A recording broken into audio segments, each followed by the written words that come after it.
Please.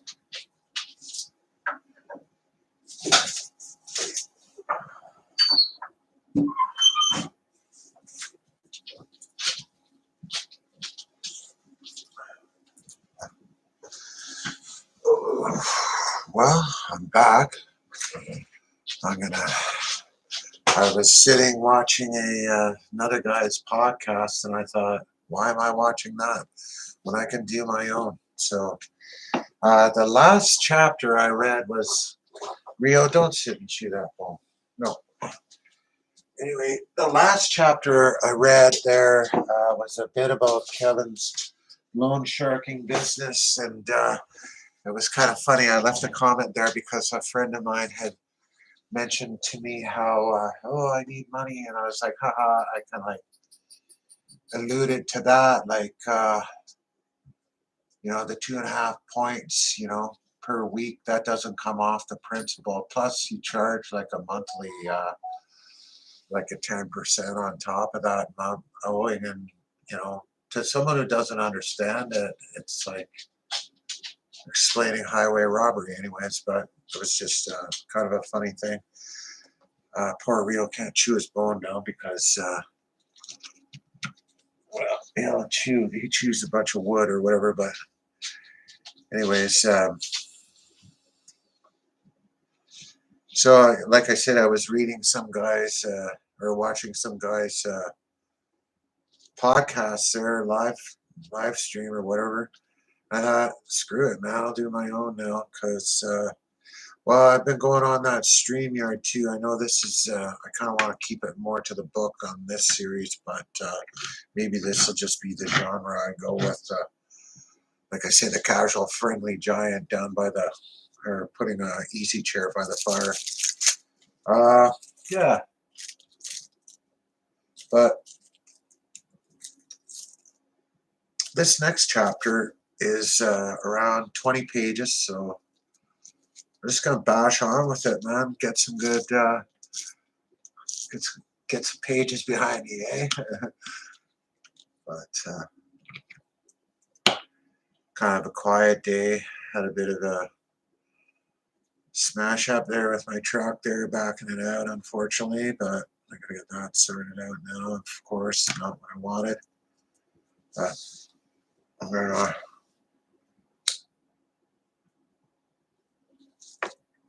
blaze a J here while I read. Too bad, Rio, if I could just put my camera down a little bit. Yeah, and you'd be able to see Rio too. My book, Joe Bonanno there. That's a pretty big book, that one. Holy. I'd rather have Rio in the shot. Weird.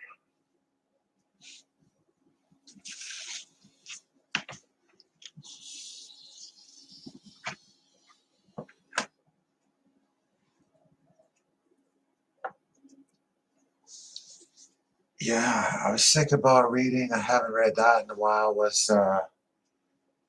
I read it many years ago. Was Hunter S. Thompson's Hell's Angels. It's a good book, man. I read all his books for sure. Like, all right, so here we are. We're on chapter 5. Hey, Rio? Oh, I don't want to get my girl out of it. She's sleeping there. Okay, so chapter 5, 3 murders. Barrett, McIntyre, and Hussey, 1983 to 1985. I was graduating high school then. I graduated high school in 1983. So, okay, carrying on with 3 murders. The first body I buried, you can't chew the damn bone there, man. So irritating. I've got like bones all over the place here. Okay, so the first body I buried was in 1983 in a house at 799 East 3rd Street in South Boston.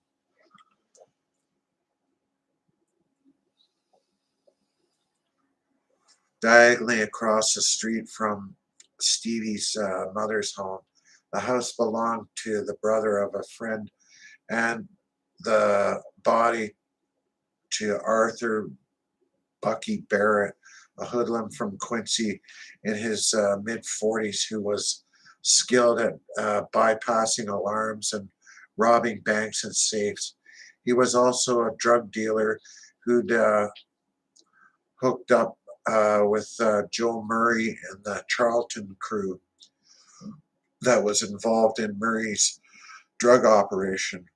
Bucky might have been a talented safecracker and successful drug dealer, but he'd made a big mistake 3 years earlier, neglecting to pay Jimmy from a 1.5 million heist at the Depositors Trust loan at Medford in 1980. Instead, he had reached out to Frank Salemi, Stevie's partner from the 1960s, giving him 100,000 to keep people, specifically Stevie and Jimmy, off of him, and the rest of his money. I gotta like put this down here. Come in the way.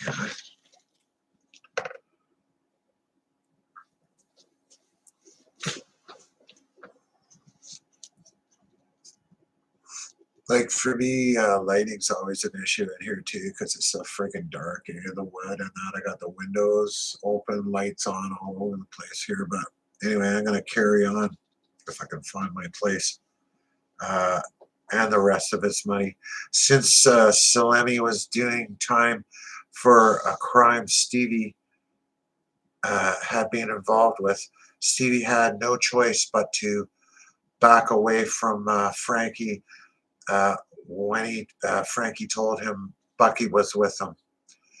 Bucky's going to, geez, I can barely see this, man. Bucky's going to Frankie didn't sit well with Jimmy or Stevie. Sorry if my reading's not that great. I really am going to improve, I know. But that's the way I read, right? So, all right. So 3 years later, however, a chance meeting with Jimmy dramatically changed things for Bucky.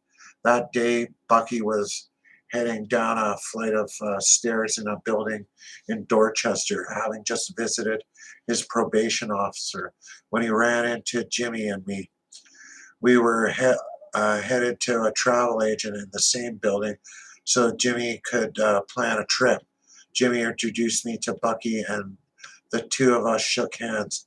I continued walking up the stairs and left them talking for a few more minutes. Then Bucky left the building and Jimmy and I walked into the travel agency. That little encounter was all that was needed to pique Jimmy's interest in Bucky Barrett.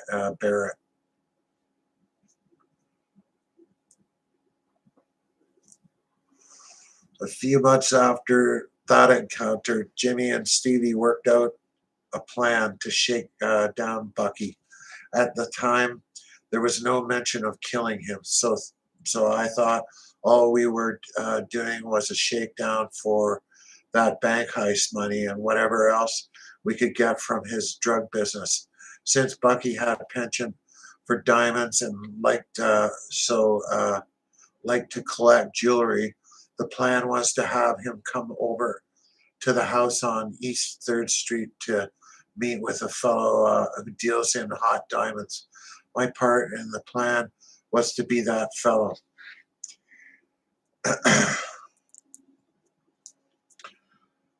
That August afternoon, around noon, a friend of Bucky's who knew Bucky was going to be shaken down rather than buy hot diamonds, brought him into the house.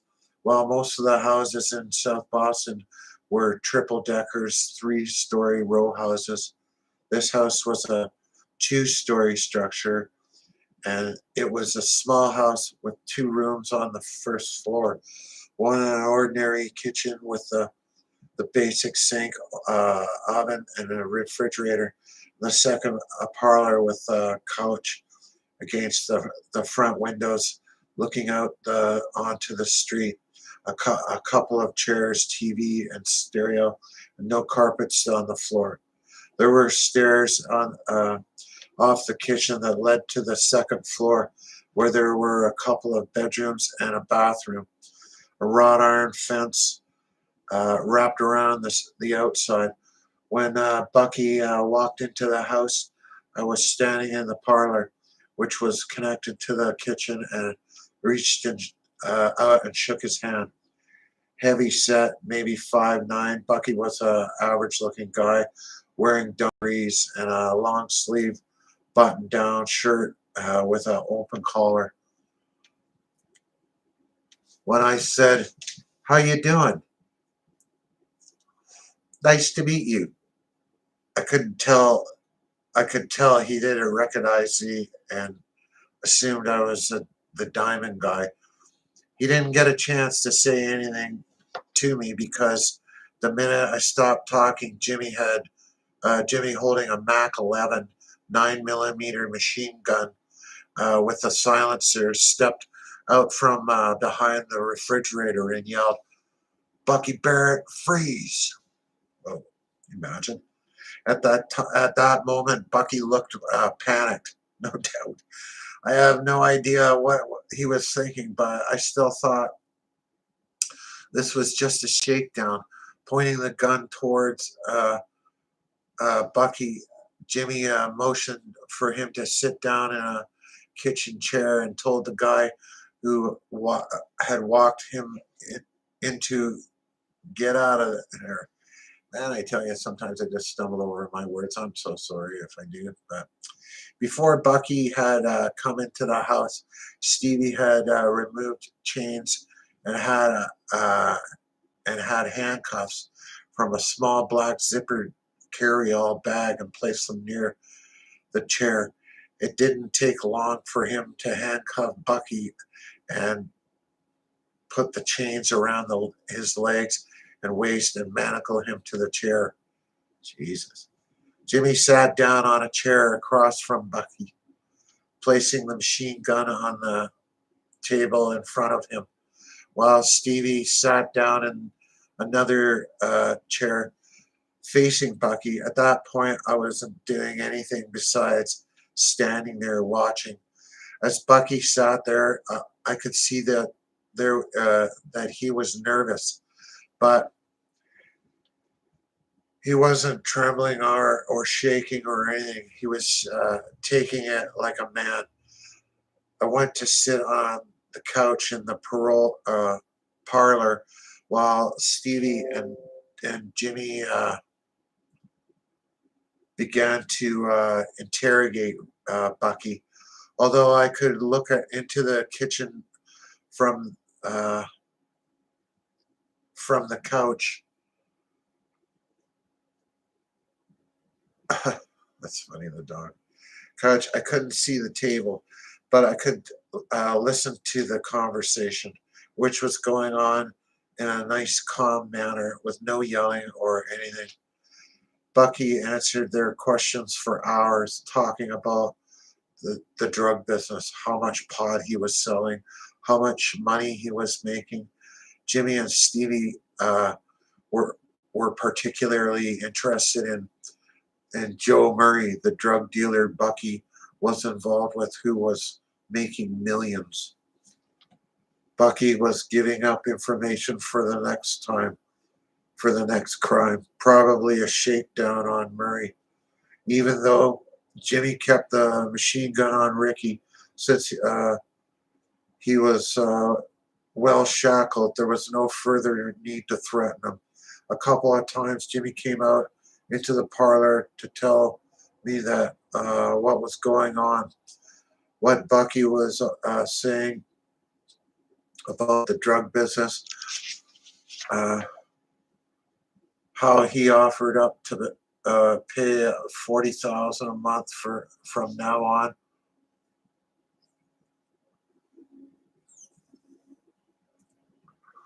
But Jimmy rejected that offer and decided instead to pay a visit to Bucky's house in Squantum. to get some more of his money using a telephone with a speaker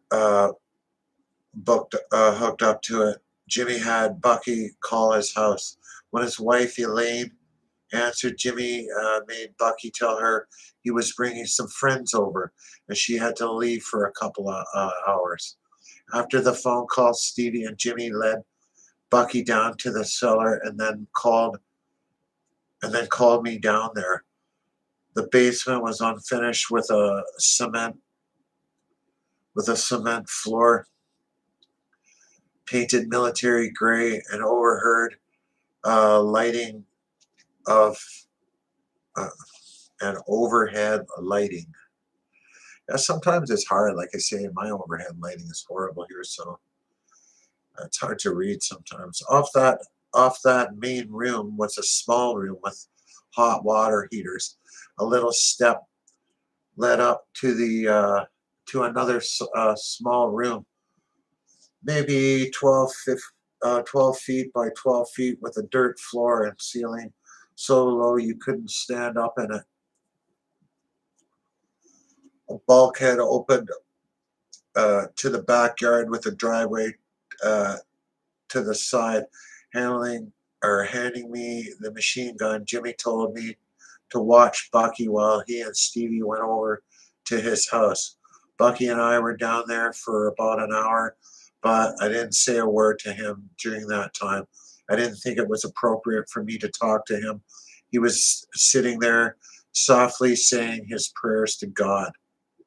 That whole time I didn't think about anything in particular. It was just business, but I did feel bad for him. For Here was this guy chained up and saying his prayers. I still thought uh, it was just a shakedown, but I wasn't in charge, and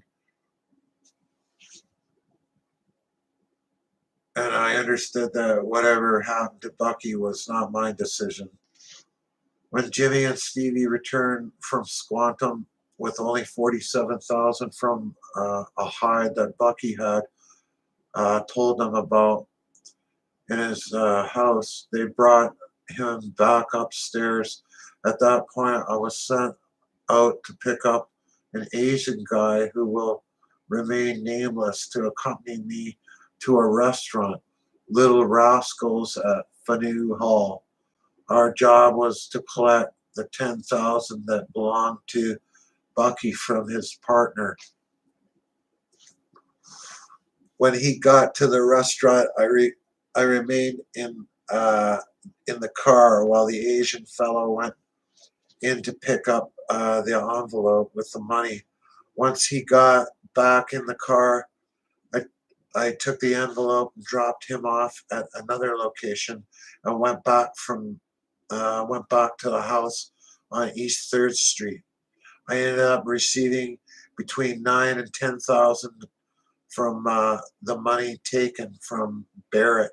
Jimmy and Stevie got approximately the same.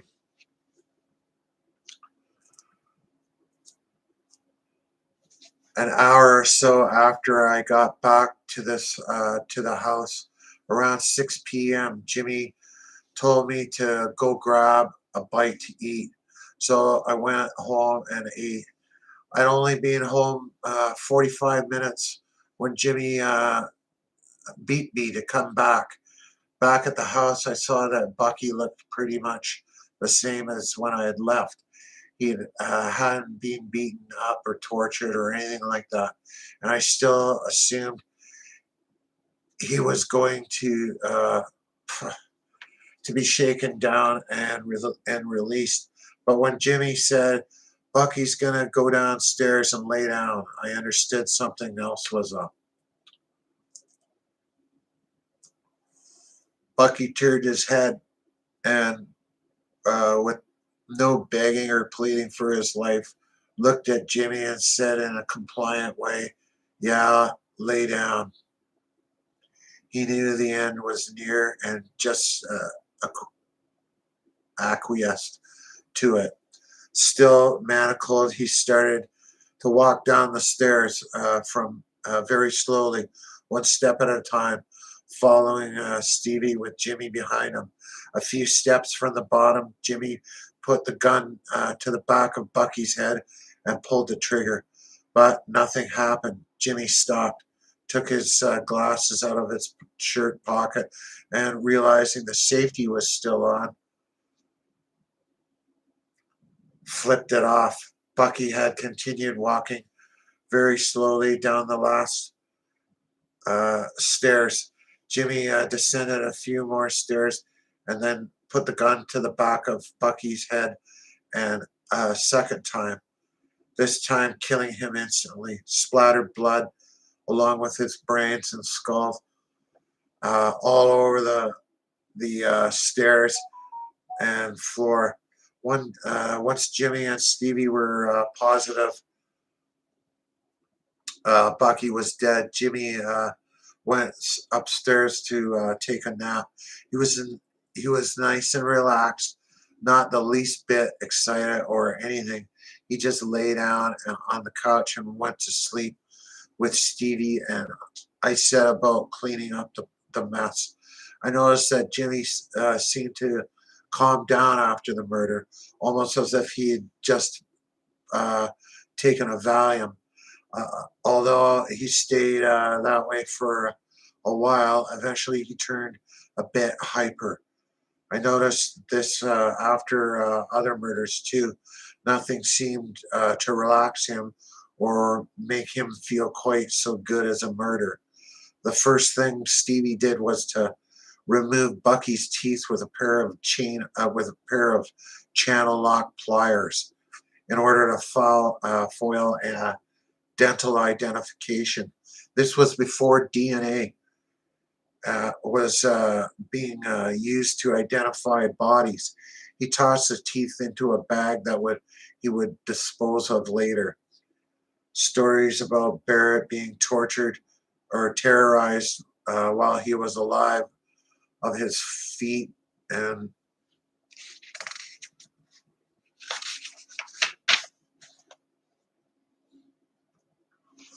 hands being cut off, or of his teeth being removed while screaming. He screamed in pain were pure fiction. After I dug the hole and began to bury the body in the basement, Stevie opened the bulkhead and uh, Phil Costa, an associate of his, came in. Phil handed me a couple of bags of lime, which was spread over the body to help speed up its decomposition. Then Stevie and I went upstairs, where he took a blue plastic basin, sort of a tub that you would wash dishes in, filled it with cold water, and put liquid soap in it. Then Stevie grabbed a sponge, and we both went back downstairs to clean up the blood and brains. We used cold water, which, unlike hot water, helped to congeal the blood and the brains. Since the basement floor was painted with gray deck paint, blood was unable to seep into it. After the execution and burial, when I went back upstairs, I caught a glimpse of Bucky's wallet on the kitchen table. It was open to a photo of a little blonde girl who looked to be around 2 or 3. I had no idea and never found out if that was his daughter, but I had a year-old kid of my own and felt bad when I thought about a little girl maybe growing up without her father. But I had no say.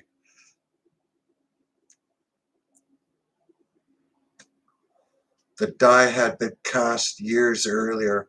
As soon as Bucky had run to Frankie, the whole deal had become personal between him and Jimmy. Yeah, you don't want that.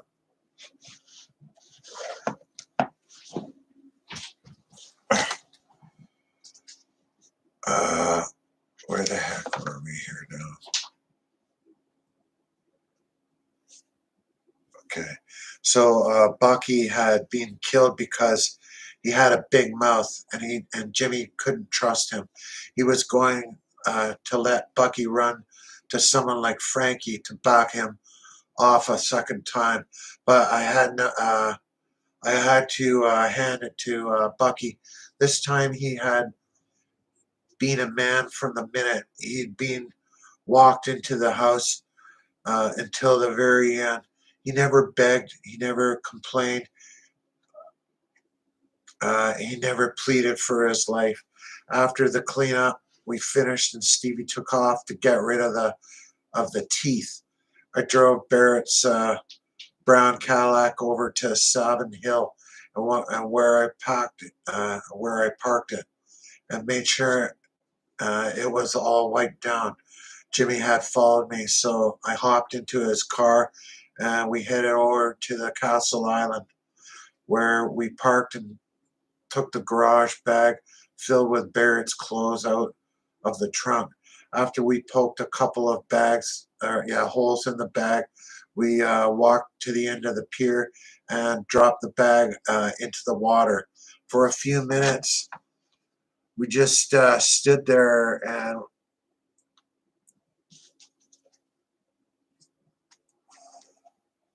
that is some nice fucking weed, man. I'll tell you that. From the weed store.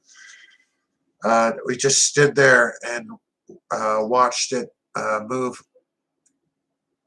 move out noiselessly with the tide. It was a warm summer night, and a couple of guys were right there fishing out on the pier with their gas lanterns set up not too far from where we were stood. When we had walked out with our two bags and dumped them over the side, they had barely noticed. As a matter of fact, when Jimmy and I walked back by them after we'd taken care of our business, one of the guys said, "I'll watch your stuff for you while you're gone." "Okay," I said. "We'll be right back." It was just another example of how when you go about your business in a normal way, no one pays any attention to you, to what you're doing. When you're in these types of situations, you don't run, you walk. Growing up at the projects, I learned uh, early that when someone slammed a car door, everyone looked to see what was going on. To escape attention, you close the door quietly and quickly, and click it shut with your hands. That night on the pier, Jimmy and I strolled calmly off the pier at Barrett's clothes, uh, as Barrett's clothes sank to the bottom of the ocean. The second murder in that house was John McIntyre's. He was 32-year-old smuggler, and like many from the Irish communities uh, of South Boston and Charleston, had a lot of sympathy for the IRA uh, and their cause. In 1984, Jimmy and I uh, had been involved with an attempt to smuggle 7 tons of ammunition and weapons on board the Gloucester based Valhalla. Around 9 o'clock on a September's night, Jimmy and I arrived in. Yeah, I ain't talking to anybody, so goddamn.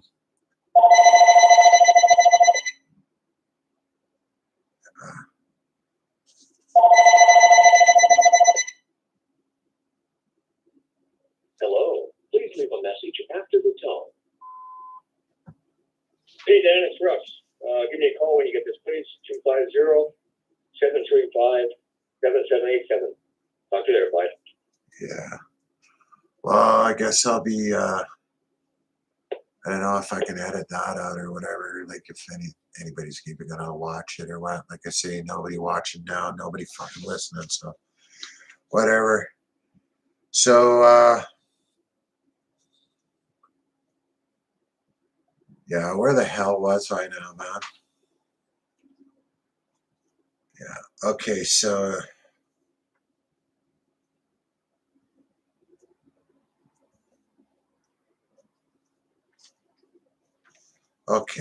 there I am. The second murder in that house was John McIntyre. He was 32-year-old drug smuggler, and like many from the Irish communities of the South Boston and Charleston, had a lot of sympathy for the IRA in their and their cause. In 1984, Jimmy and I had I think that was my brother-in-law, not my bro. Fuck.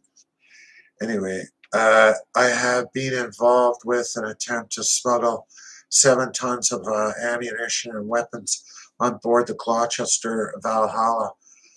Around 9 o'clock on September night, Jimmy and I arrived in Gloucester and Malibu to await the arrival of vans carrying the weapons and ammunition that would be loaded on the Valhalla and sent to the IRA in Ireland the next morning. The ship was owned by Joe Murray, who used to run drugs out of the South America for his Charleston drug business. That night, Jimmy and I found a spot with a view of the dock, as well as the road from the opposite direction. Dressed in dark clothes, we sat in the clear in the car, monitoring the police calls with the scanner. At one point, I did get out of the car and walked to a spot a little bit higher with even better view. Things were quiet until um, about an hour after we had gotten there. We got the call on our walkie-talkies from one of the drivers of the vans. We're on our way, the driver said, and I answered with one word, green, meaning go. The coast is clear. Since our job was to provide security, Jimmy and I stayed stayed in Malibu and watched as 5 vans pulled up to the dock.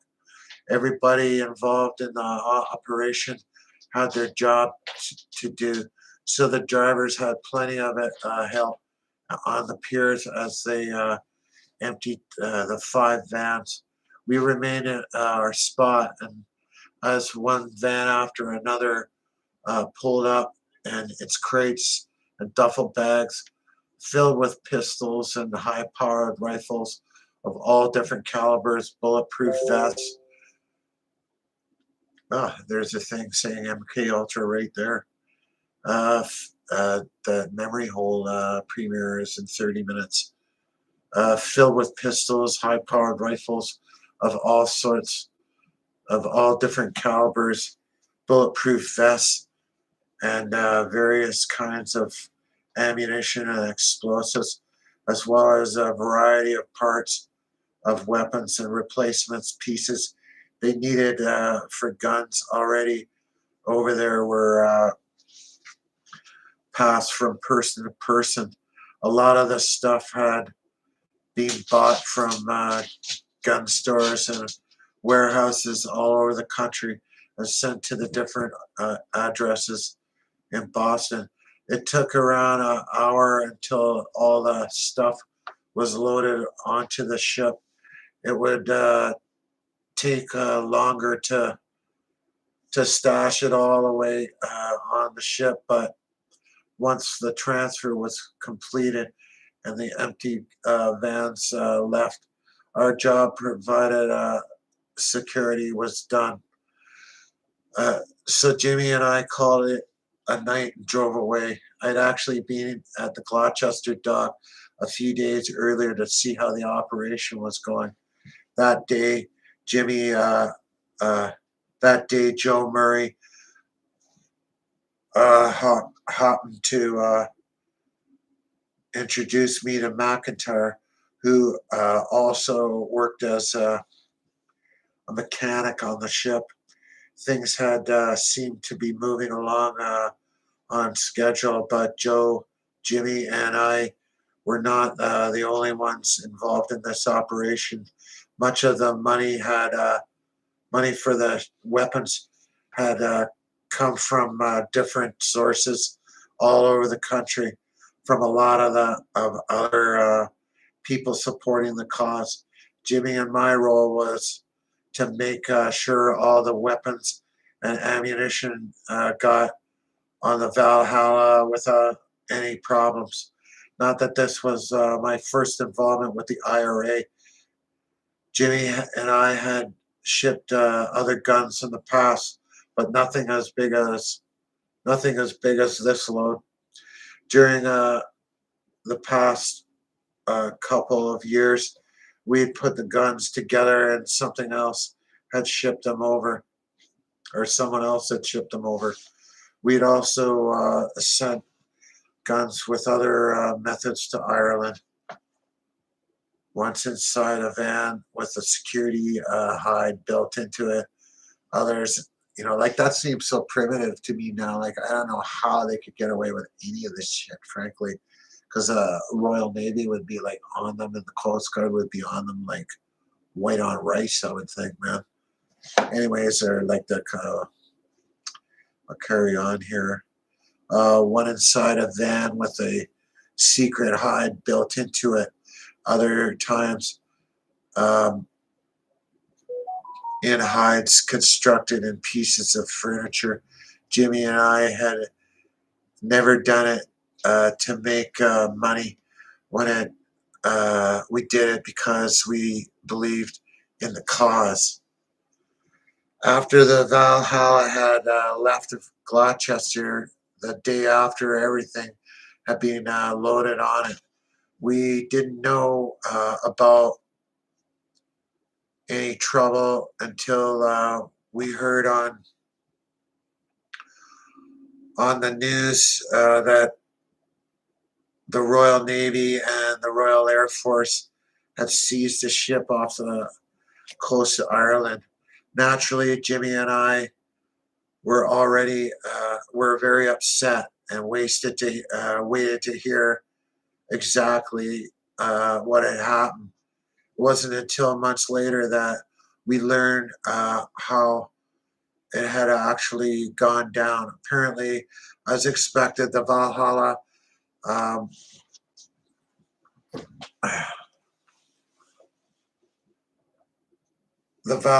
had met the Merida Ann in Irish waters, and the weapons and the ammunition had been successfully transferred to the ship. However, during the transfer, as the ships sat side by side, the Royal Air Force had been buzzing over. Like here, even they fly up and down the coast here with that type of thing. Like they used to be looking for submarines, but what they're really looking for now is drug interdiction. However, during the transfer, as the ships sat side by side, the Royal Air Force had been buzzing around, circling both ships. As the Merida Ann was heading back to port in Ireland, the Royal Navy had intercepted the ship. Obviously, they had been tipped off.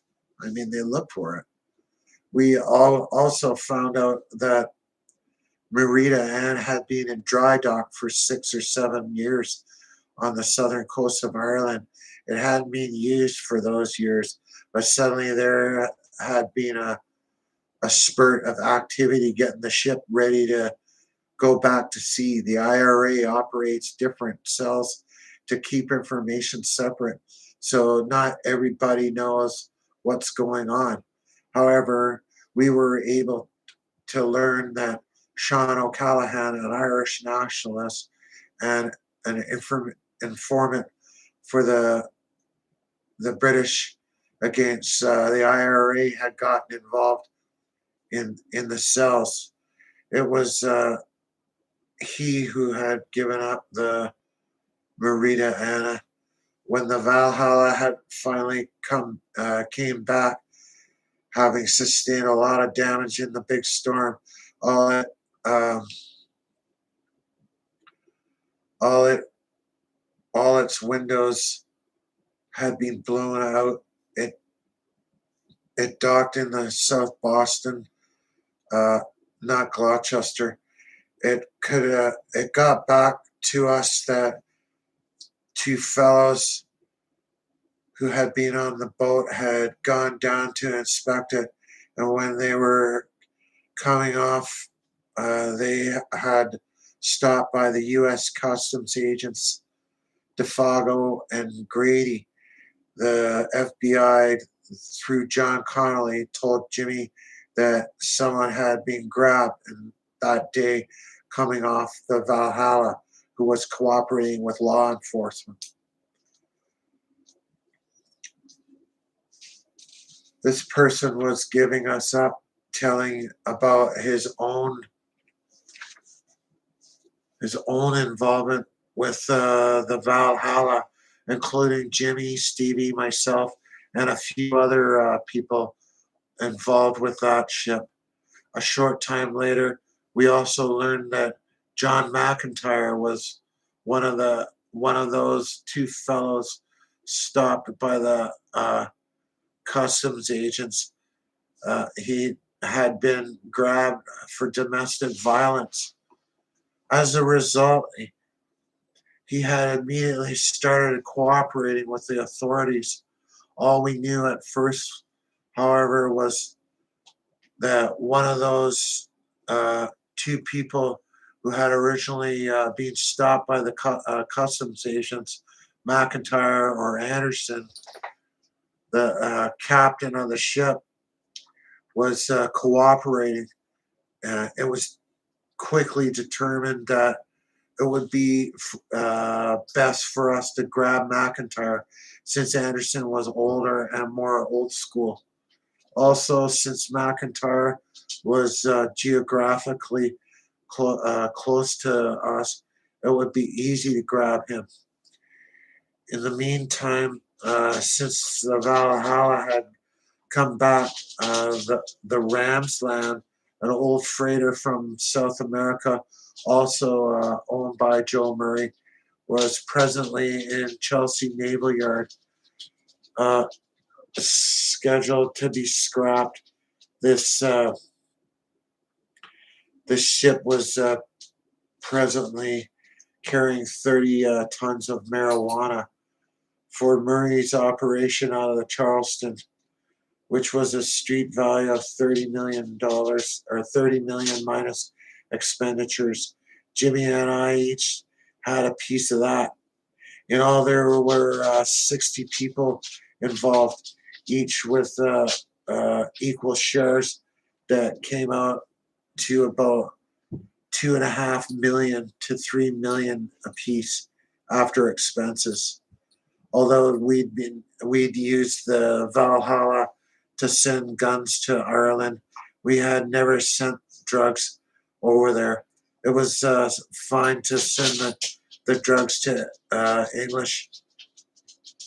English who were oppressing the Irish, but never to our own people. Whatever. But now, all of a sudden, the Ramsland, which had been sitting there for a month, got raided, and the customs agents who had boarded the boat knew exactly where to go for the hide, taking the ballast off the secret compartment. They had easily found the 30 tons of marijuana. We knew right away that they had been tipped off, and at the same time, person who was cooperating about the Valhalla was also cooperating here, and chances were excellent that that person was McIntyre. The plan to grab him didn't take long to arrange, since McIntyre worked for Joe Murray. We talked to Joe about his about the situation, although we never needed permission from anyone. We did whatever we wanted to do. First, we discussed the possibility of sending McIntyre to South America, where Murray had connections and could kill him or hide him till, guys, cut it out, please. Till everything blew over. It's getting near their supper time, so they always get anxious around 4 o'clock, but we gotta wait 20 minutes. It won't be long. Or I could just take a little break if you guys don't mind. I know, like, that'd be kind of nice to take a break. I wish I had people watching. Maybe one day. Maybe this is my new genre. My movies don't get a lot of views, so maybe this will. But anyway, I'll finish this page and then maybe I'll feed them and get a drink myself. Came McIntyre to South America, where Murray had connections and could kill or hide him till everything blew over. Then we considered whether we should prep him on what to say to the grand jury, but the plan was decided on. We decided on was for Murray to tell McIntyre that he could invest in a drug deal with him that would pay 10 times the return on his money. We would be dangling a carrot in front of him, playing on his greed. As it turned out, McIntyre went back to the customs agent, who gave him the $20,000 to invest, figuring they could set up a sting operation and nab Murray. That's what they all are. Don't ever be fooled, man. Don't ever be fooled into any of this crap. It'd be so easy to fall for it. On November 30th, 1984, McIntyre met with Murray on the South Boston waterfront, supposedly to give him the $20,000 to invest in the drug deal. On the waterfront, McIntyre got into the car and with Murray and another individual. The three of them drove around and then dropped off Joe. When the other guy said he had to drop off some beer for a party on East 3rd Street, McIntyre went along, thinking he was doing a simple errand with him. That's what I'd always think, like that you get roped into, man. Around noon, the other guy walked into 799 East Timor, or East 3rd Street. See how my mind goes to things. With a case of Miller Lite, and put it on the table. When he went back to the car to get another case, McIntyre, who was 6 feet tall, around 220 pounds, with brown hair and a light beard, came in wearing dungarees and a light jacket, thinking he was coming to a party and carrying a case of beer with himself.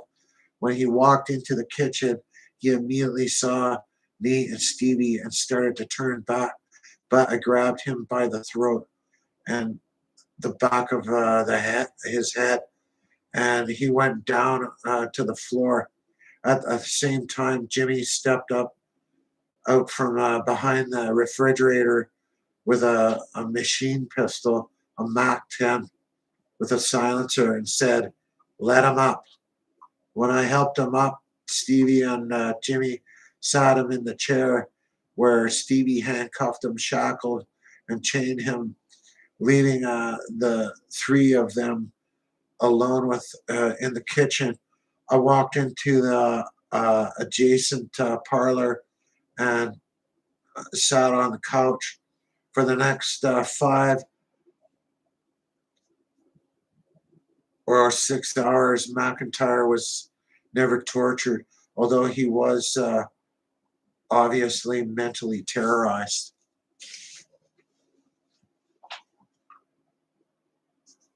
It took no more than 2 minutes of the interrogation in the kitchen for McIntyre to admit he was the informant.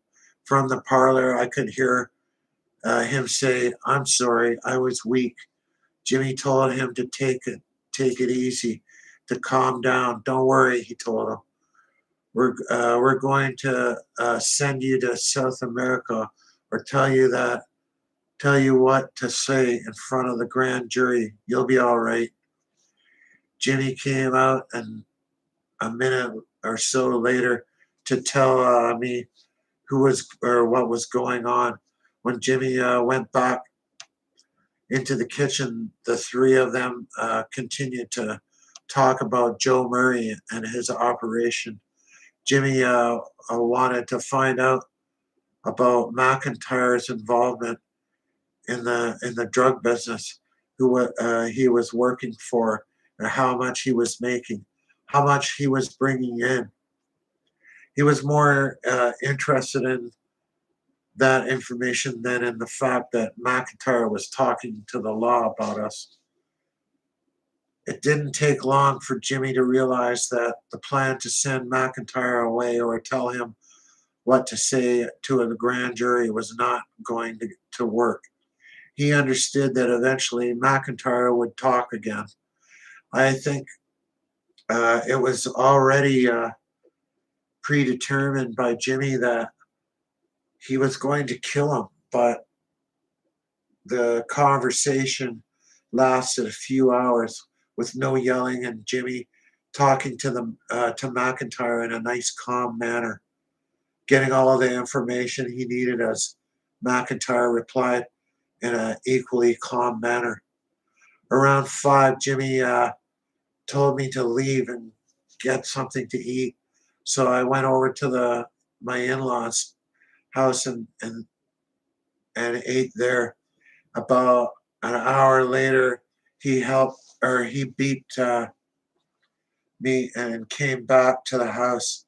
McIntyre was still shackled to the chair in the kitchen. 10 minutes later, Jimmy told McIntyre, "Get up out of the chair. We're going downstairs now." Without a word, McIntyre stood and made it down the stairs with his chains intact. Jimmy and Stevie right behind him, and me following the three of them. In the basement, Jimmy and Stevie set him back in a chair, but this time Jimmy placed a rope around his neck. Although Jimmy tried hard to strangle him, the rope was too thick to cut off his air supply and merely made him gag and throw up. Finally, after a few minutes of this, uh, Jimmy took the rope off of McIntyre's throat and asked, "Why would you like one? Oh, would you like one in the head?" Would you like one in the head? How about that, eh? I'm going to take a break. And, oh, that's pretty lethal.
There's a coffee for me. Check this fire. There's one for you, Rip. Oh, wait. Oh, there's one for you, boy. Okay, so I'll carry on here. Like I say, it's not easy to read, man, especially with nobody watching. Anyway. That's hot, that's strong, that's bitter. Yeah, so he's on his second murder there, trying to strangle the guy. But the rope's too thick. What a piece of work, eh? This Jimmy. I find it funny, though, as a soldier, that he tried to shoot a guy going down, the first guy, he tried to shoot the guy going down the stairs, and like an amateur, failed to take the safety off. So you're pulling, and it's not. Of course, that's like a total amateur move for such a professional and calculated hitman. Anyway, so we're just at the hour mark almost here.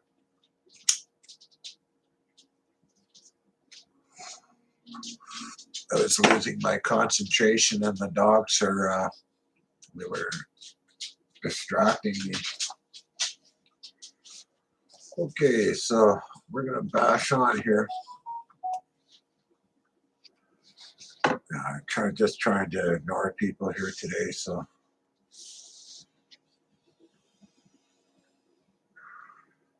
It took no more than 2 minutes of interrogation in the kitchen for McIntyre to admit he was an informant. From the parlor, I could hear him say, "I'm sorry." I already read that part. Okay, so, geez, guys. I thought I'd turn the page when I placed it down. As it turned out, the customs agent got back the $20,000 that they had given to McIntyre to invest in the drug deal in their hopes of setting up the sting operation.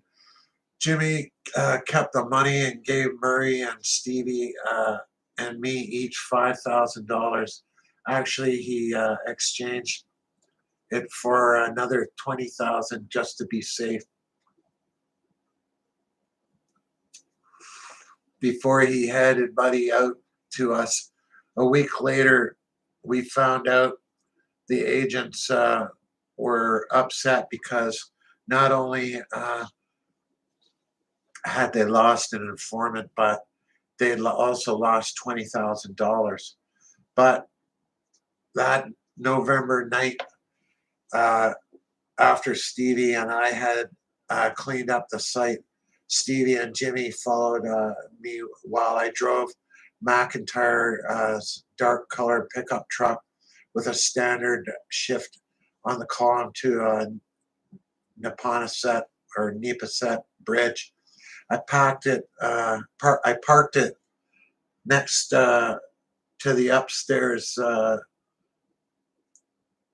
upstairs downstairs lounge. Wiped it down and got into Jimmy's car. Stevie had McIntyre's clothes and teeth and said, he would get rid of them himself. The two of the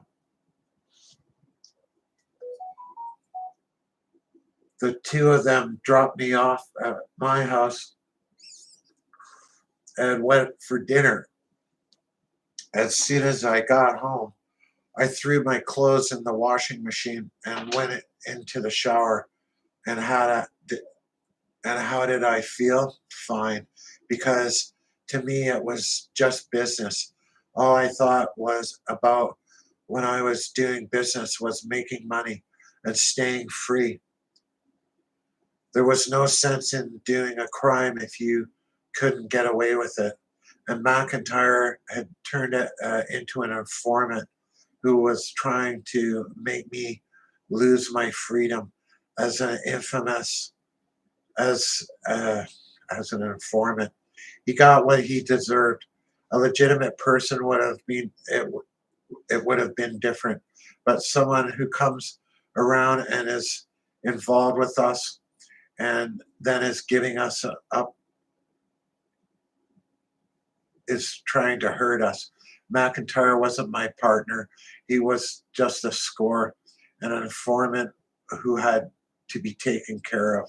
Luckily, I can compartmentalize things, and so they don't eat me away at me while it's happening. It's just because when it's over, it's over. I don't think about it ever again. To me, it didn't matter if McIntyre was dead or in South America, in, as long as he didn't hurt us. Yeah, man, stumbled through that one, eh?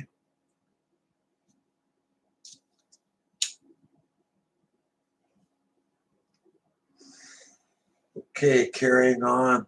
The third murder, man, the third murder that took place in the house at 790 East 3rd Street was Deborah Hussey. Oh, yeah, that's horrible. Stevie's stepdaughter. Stevie had been complaining that Deborah was bringing blacks to the house in Milton where he lived with Marion, Debbie's mother, and his common-law wife, or whatever you call her, and their other kids. Marion said that Debbie was upsetting the household, that she was stripping in town and doing drugs little by little. Marion was souping Stevie up, but I hadn't realized the severity of it or how mad he was getting over the situation. I had also heard that 799 East 3rd Street was being sold and that eventually we were going to have to move, or the two bodies already in the basement. Jimmy and I had been talking about acquiring the house so we could control it and not have to bother moving the two bodies. And I knew Stevie had been talking about buying the house himself. One day, Jimmy called me up and told me to meet him, and two of us drove down to that house. I didn't particularly care for that house because every time I was there, someone got killed. But he called me, so I went. When I asked him what was up, he said we were meeting Stevie at the house, that he had taken Debbie shopping and was buying her a coat. I was thinking maybe that meant he wanted to buy the house for which would eliminate the need to move the two bodies. There were lots of women in Stevie's life, all beautiful young women of different nationalities and different backgrounds. It had only been a few years earlier in 1981 that he'd killed his gorgeous longtime girlfriend Deborah Davis. She had tried to leave him, uh, but his ego had gotten in the way, making it impossible for him to live with her, leaving him for another guy. If he couldn't have her, no one could. So he had to kill her, strangled her in his mother's house at 832 East 3rd Street. That's the type of guy he was. But that night, 4 years after he killed Deborah Davis, Stevie came walking into the house at 799 East 3rd Street, diagonally across the street from his mother's house, with Debbie Hussey, also 26. At the time, Jimmy was on the first floor while I was upstairs using the bathroom. As I was heading downstairs, I heard a thud, and when I walked into the parlor, Debbie, her brown hair falling around her shoulders, was lying on the floor. I'd never seen her before, and she certainly wasn't looking too good. I could see that she was a rough and rump tumble kid of a girl, sort of small, probably 5'3", 115 pounds, and not the prissy type. I knew she'd been drugging and stripping in the naked eye in downtown Boston. So even if she had been pretty at one time, she wasn't any longer. But at that moment, Jimmy was on the floor uh, too, with his arms wrapped around Deborah's neck, his legs around her waist and her chest, squeezing, strangling her. I could see that her lips and face were blue, that her eyes were bulging, that she was already dead. But Stevie put his head on her chest and insisted she was still alive. It was another case of him and Jimmy trying to outdo each other on who's the better killer here. To prove that his point, Stevie took a clothesline type of rope, wrapped it around her Debbie's neck, stuck a stick in it, and kept on it twisting it like a garrote. She was definitely dead then, so Stevie and I took her downstairs while Jimmy just laid on the couch upstairs. The two of us basically went out about the same thing we'd done twice before, with Stevie stripping her down, removing her black dungarees, blouse and thin coat, and pulling her teeth out with the pliers while he dug the hole. Then we put her in and buried her. There was no blood with the murder, so there was a little cleanup. Stevie said he'd take her care of her clothes and her teeth. He was all business, going about the task of cleaning up and pulling teeth, even though he had a long-term relationship with Debbie. This wasn't bothering him any more than it had bothered Jimmy. Stevie was actually enjoying it. The way he always enjoyed a good murder, like a stockbroker going to work. He was just doing his job, cold and relaxed, with no emotion or change in his demeanor.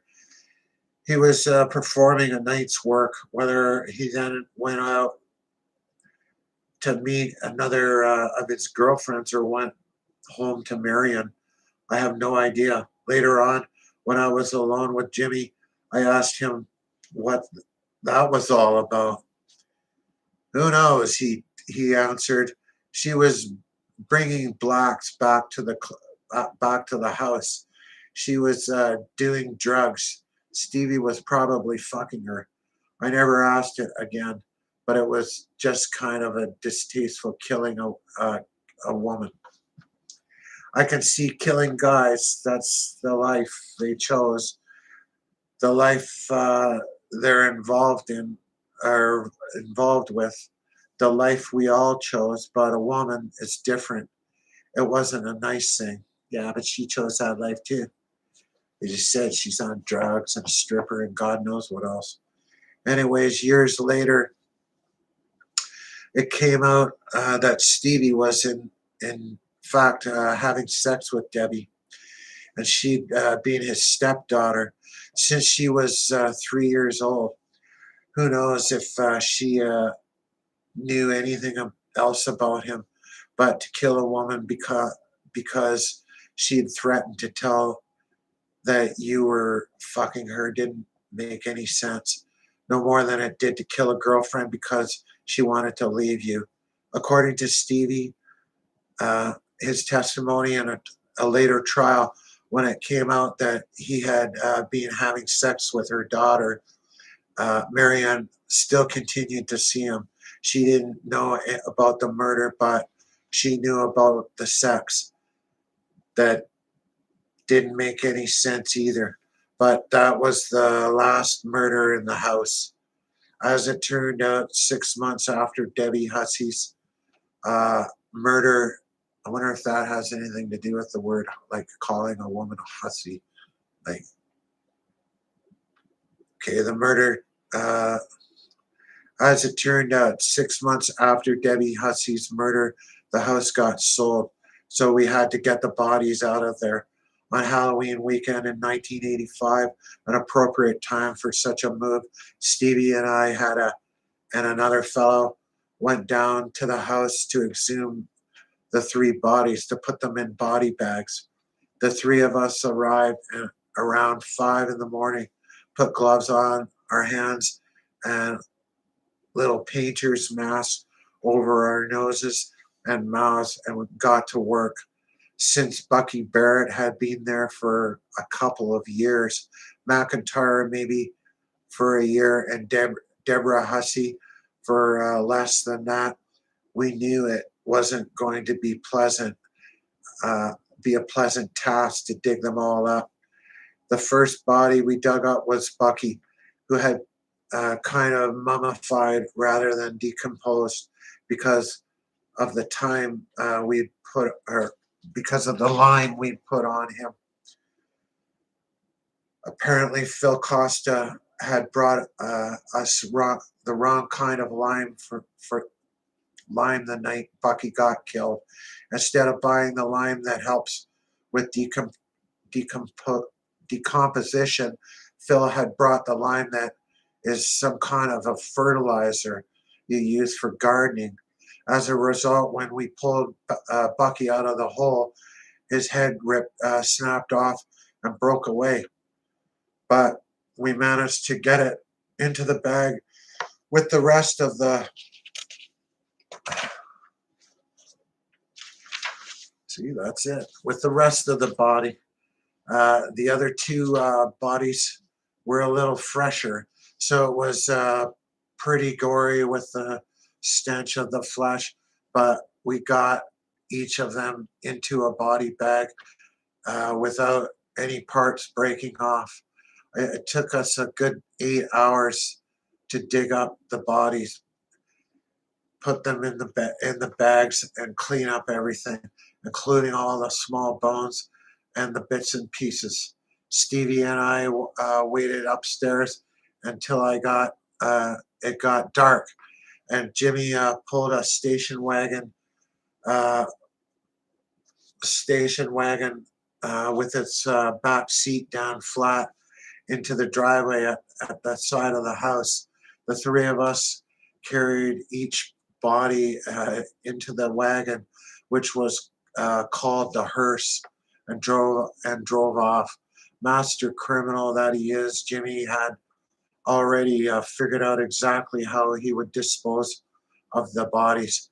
We'd spend days riding around, setting up, scouting out possible locations before he finally chose a wooded spot, a gully overlooking the east expressway, across from the Florian Hall and Hilltop Street in Dorchester.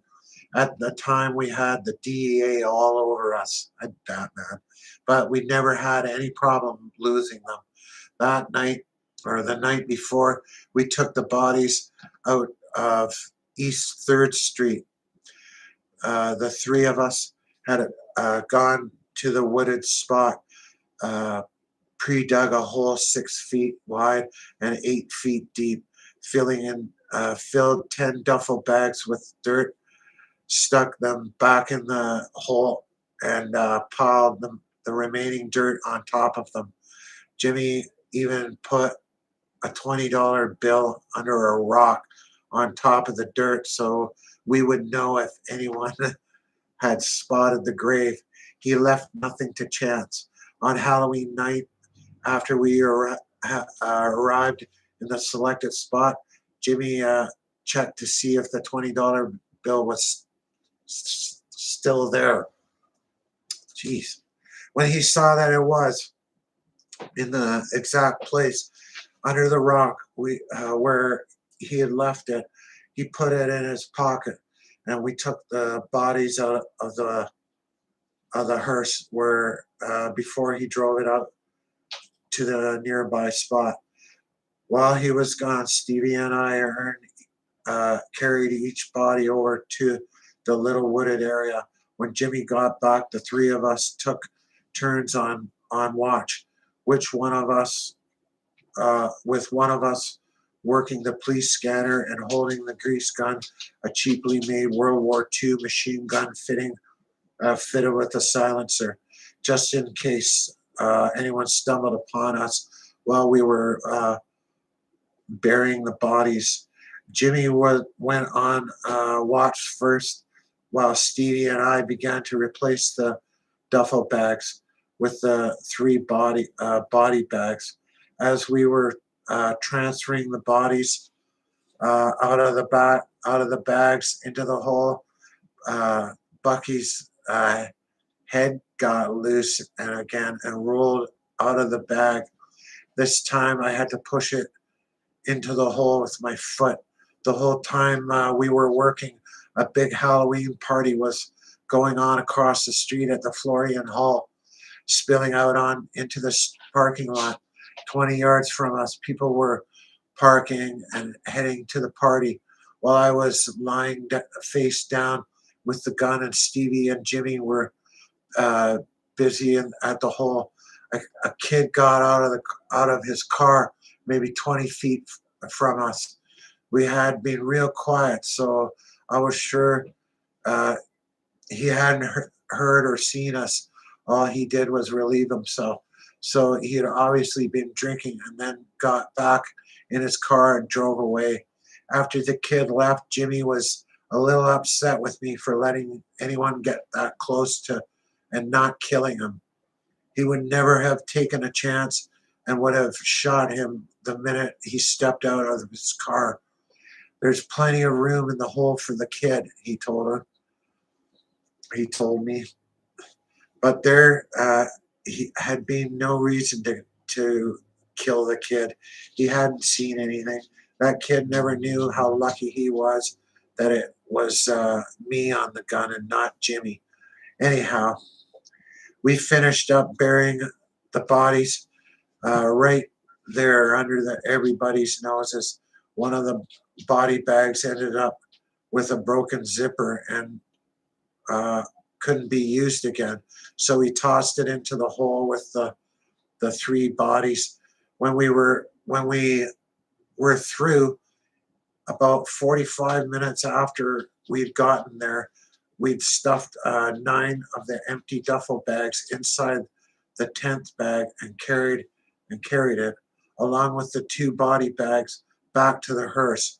Later, after I got into my own car, I pulled off my boots and tossed them out the window under the expressway. When I got home, I threw all my clothes into the garbage bag and got rid of it in a dumpster behind the Stop and Shop in Dorchester. But for 3 days, I could still smell the stench from the bodies in my nostrils. It was pretty gruesome, a pretty gruesome, rough night. But I don't think much about it anymore. It had to be done, and that was just the way it is, way it was. Oh well. Anyways, that was chapter 5. Wow. Dealing with 3 freaking murders, man.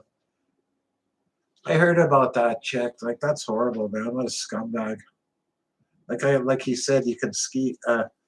Yeah, 5 murders between 1983. Just as a bit of a synopsis and a bit of a discussion open. It would be nice to have people to talk to it about. But anyways, yeah, the 3 murders of Barrett, McIntyre, and the girl Hussey. They're unfortunately between 83 and 85, buried in the basement of the house, and having to dig that up again. And boy, well, here's Riv. She's here's Rio too. He's coming over, but